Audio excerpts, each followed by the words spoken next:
Today we're making a design for a balcony. This is what we did was we made diamonds, triangles, and squares, and we made them in such a way that when they'll match size-wise, so that we can intermix them and make designs. So what I did was I planed off one side of the board, left the other side normal, or rough cut.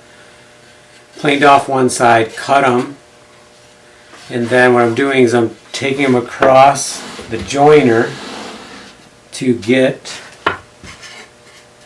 this nice 45 on it, on all the ends.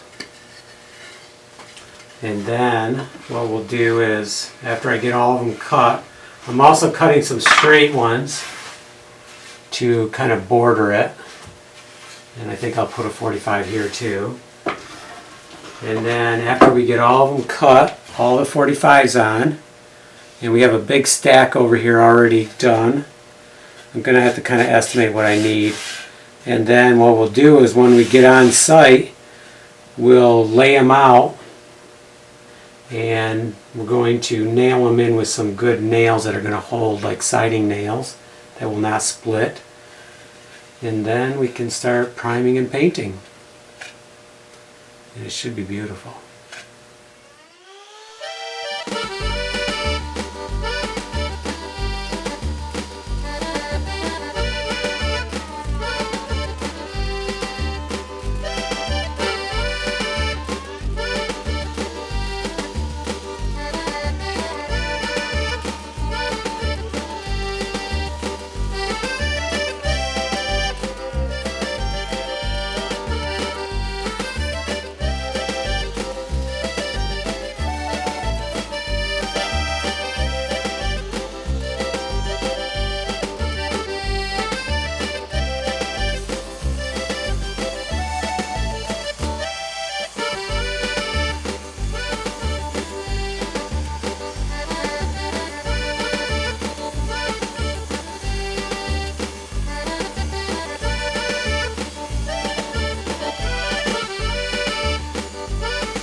Here we have a balcony area. You can see on the house that they had it on the front porch. It was added later. They put this railing here. These boards are the old moldings that were around the windows, and they put this on here so they could put their siding on, which was an asphalt shingle, red brick, fake red brick looking thing. So we ripped all the siding off and exposed these. So what we did here is we made these, which I showed you in a previous video, and now Nicole is now laying them out into some pattern. And then what we're going to do is nail them down with nice siding nails, and then we'll caulk any of the holes or gaps, and then prime it and paint it. It should look beautiful, all different colors. And then we'll put it back up with some legs on it this time so it doesn't rot underneath.